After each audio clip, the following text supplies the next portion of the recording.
છેલ્લા 5 દિવસથી અનશન પર બેઠેલા સામાજિક કાર્યકર્તા અન્ના હજારે ચીમકી આપતા કહ્યું છે કે જો કેન્દ્રમાં સત્તારૂઢ નરેન્દ્ર મોદી પોતાના વાયદા પૂરા નહીં કરે તો તેઓ પોતાનો પદ્મભૂષણ એવોર્ડ પરત કરશે। તો ભાજપની સહયોગી પાર્ટી શિવસેના પણ અન્ના હજારેના સમર્થનમાં આગળ આવે છે અને આગ્રહ કર્યો છે કે તેઓ સમાજવાદી કાર્યકર્તા જયપ્રકાશ નારાયણની જેમ ભ્રષ્ટાચાર વિરુદ્ધ આંદોલનનું નેતૃત્વ કરે। અન્ના હજારે કેન્દ્રમાં લોકપાલ અને મહારાષ્ટ્રમાં લોકાયુક્તની રચના તથા ખેડૂતોના મુદ્દે પોતાના ગામ રાણેગલ સિદ્ધિમાં અનશન પર બેઠા છે અને તેઓએ જણાવ્યું છે કે જો સરકાર આગામી દિવસોમાં દેશ માટે કરેલા પોતાના વાયદા પૂરા નહીં કરે તો હું મારો પદ્મભૂષણ એવોર્ડ પરત કરીશ। મોદી સરકારે લોકોને વિશ્વાસ તોડ્યો છે। ઉલ્લેખનીય છે કે 81 વર્ષીય કાર્યકર્તા અન્ના હજારેને વર્ષ 1992માં ત્રીજો સૌથી મોટો નાગરિક સન્માન આપવામાં આવ્યો હતો।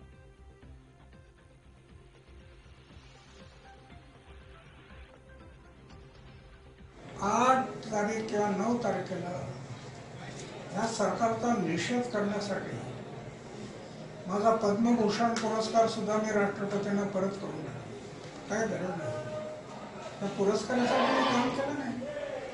मी समाज आणि देशाची सेवा करता करता तुम्ही मला दिला आणि त्या देशाची त्या समाजाची ही अवस्था असेल तर मी कशाला ठेवू त्याला, असं माझं